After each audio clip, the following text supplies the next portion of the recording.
Hello, we're going to start tonight with interest rates. It's important because the Bank of England has raised its rate again. It's the 13th rise in a row, and it's gone up more than expected as well, 0.5 percentage point. Let's take a look at the big picture. The first rise was way back in the end of 2021, up to 0.25%, and look at that graph rising.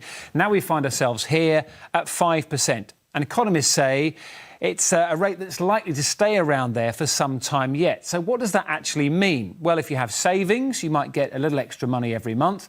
But if you're remortgaging or you're already on a variable mortgage, your repayments are likely to go up. Our political editor, Andy Bell, has been looking at the consequences for those facing the interest rate pain again. She'd expected a rise in the base rate, but today's announcement was still a shock. OK, so we had a 0.5 rise in the cost of borrowing, 0.5% rise in the cost of Lucy runs her own business and provides the sole income for her 3 children. She must remortgage in November, but she's already nervous about what that could mean. With the cost of living the way it is, the utility bills, the shopping costs constantly escalating week on week, we're not talking about finding £25 a month extra here. We're talking about potentially £650, £700 a month that you suddenly have to find. So it's worrying, yeah.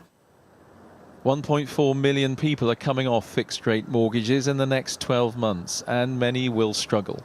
But lenders do have a duty of care to borrowers. So the advice is, start talking. The most important thing you can do, if you're reading the news today, you're looking at the headlines and you're thinking, oh my goodness, I don't know how I can afford that.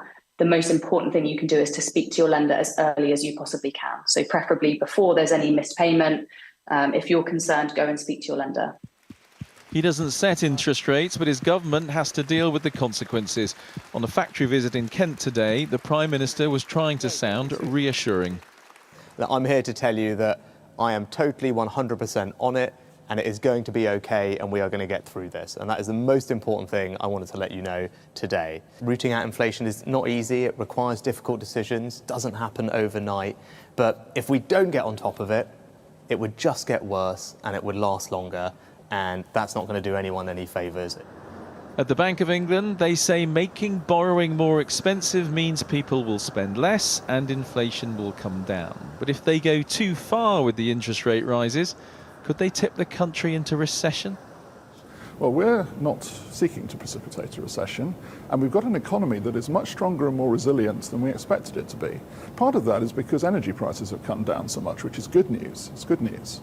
So we're not expecting, we're not desiring a recession, but we will do what is necessary to bring inflation down to target. That sounds like we may have to brace for more interest rate rises. Certainly that's what we expect, unless inflation starts really falling soon. Well, as you can see, Andy is in the studio with us now. Always nice to have you in here with us. We heard the Prime Minister saying that he's on it. So what exactly is he doing? Well, the fact is that the government's options are still pretty limited because they are still ruling out the idea of direct help for people with their mortgage payments.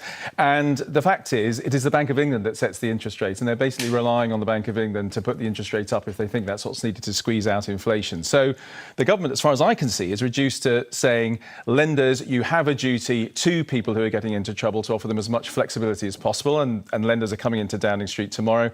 And the Labour Party said today they have a 5-point plan, but essentially it amounts to the same thing, which is that they say they would instruct lenders to, for instance, offer interest-only periods where people are paying only the interest on their mortgages or lengthening the term of mortgages. But at the end of the day, if you've ruled out direct help, as a government, you're basically relying on the Bank of England.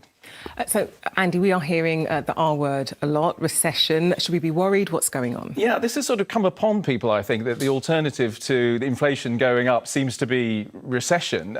Basically, this is based on the idea from the Bank of England, or the analysis from the Bank of England, that we are having inflation driven by a wage price spiral. People ask for higher wages because they need higher, because they're having to pay higher prices. Because there's a tight labour market, they're getting higher wages. And Andrew Bailey today said this spiral is unsustainable. So some are saying the way to break that spiral is a recession. So earlier I spoke to someone who was a member of the Monetary Policy Committee at the Bank of England. They are the people who set the base rate. And I asked him, should we brace for a recession?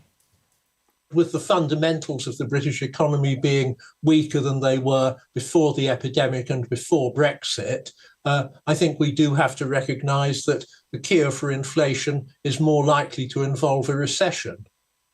So the analysis is we've got a problem with inflation at the moment, but the policymakers seem to be saying curing it, that could be painful as well. OK, Andy, thank you. OK, it's a big subject, isn't it? So how is it affecting you? We'd love to hear your thoughts tonight. We are going to be firing up the 5 phone. We've got experts coming on later as well, haven't we? Absolutely. Yeah. We want to know, how has this hike impacted you? Are you buying somewhere? Your mortgage deal may be coming to an end. Maybe you rent and you're really worried your landlord could pass that rise on to you. And as Dan says, you've got an expert. Get some questions into us. WhatsApp us on the 5 phone. 07555 500 501 is the number as always. You can also contact us on Twitter, Facebook and Instagram.